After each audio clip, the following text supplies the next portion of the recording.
Share করছি আমার করা দুর্দান্ত স্বাদের একটা আলুর চপের রেসিপি। প্রথমে দিয়ে দিয়েছি হাফ চা চামচ চিলি ফ্লেক্স, 2টা কাঁচামরিচ কুচি, অ্যাড করছি হাফ কাপ পরিমাণ চিকেন কিমা। আমি কিমাটাকে পেঁয়াজ, আদা রসুন বাটা, সয়া সস আর অল্প পরিমাণ গোলমরিচের গুঁড়া দিয়ে এটাকে ভেজে খুব ভালো মতো চিকেনটাকে সেদ্ধ করে নিয়েছি। এবার মরিচের সাথে এটাকে নিয়ে সামান্য পরিমাণ লবণ অ্যাড করেছি।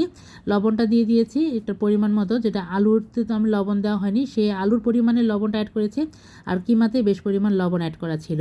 এবার এখানে 4টা মাঝারি সাইজের আলু আমি আগে থেকেই সেদ্ধ করে নিয়ে এটার সাথে খুব ভালো মতো মিক্সড করে নিব। আলুর সাথে চিকেন কিমাটাকে খুব ভালো মতো মাখিয়ে নিব। এবার অ্যাড করছি সিক্রেট একটা মশলা, যেটা দিলে এর টেস্ট হবে অসাধারণ, খেতে অসম্ভব মজা হয়। সাথে অ্যাড করেছি 1 মুঠ পরিমাণ পেঁয়াজ বেরেস্তা। পেঁয়াজ বেরেস্তা দেওয়ার কারণে এটার টেস্ট হবে একদমই হাই লেভেলের।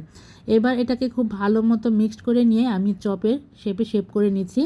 আমি এবার হাতটাকে ক্লিন করে নিয়ে হাতে সামান্য পরিমাণ তেল নিয়েছি, তেল মাখিয়ে এবার এটাকে খুব সুন্দর মতো প্রত্যেকটাকে সেম সাইজের করে আলু চপে শেপ করে নিচ্ছি। এই পর্যায়ে আপনারা চাইলে এটাকে বেসনে গড়িয়েও দিতে পারেন অথবা এয়ার ফ্রায়ারেও ফ্রাই করতে পারেন। আমি আজকে এটাকে শ্যালো ফ্রাই করব শুধু ডিম দিয়ে।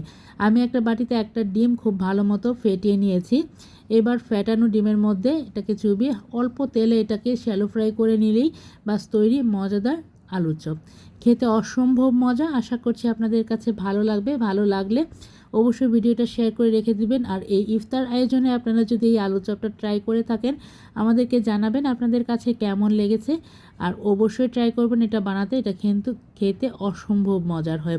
আর চিকেন কিমার পরিবর্তে আপনারা কিন্তু এইখানে ডিমও ব্যবহার করতে পারেন। আমি এখানে পেঁয়াজের সাথে চিকেন কিমাটা ব্যবহার করেছি।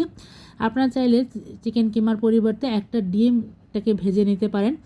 এবার এটাকে খুব ভালো মতো ফ্রাই করে নিচ্ছি। উল্টে পাল্টে এটাকে আপনার পছন্দ মতো ফ্রাই করে তুলে নিলেই বাস রেডি মজাদার আলুর চপ। ইফতার আয়োজন মানে আলুর চপ তো থাকতেই হবে, আর সেটা যদি হয় একটু স্পেশাল তাহলে তো আর কোনো কথাই নেই।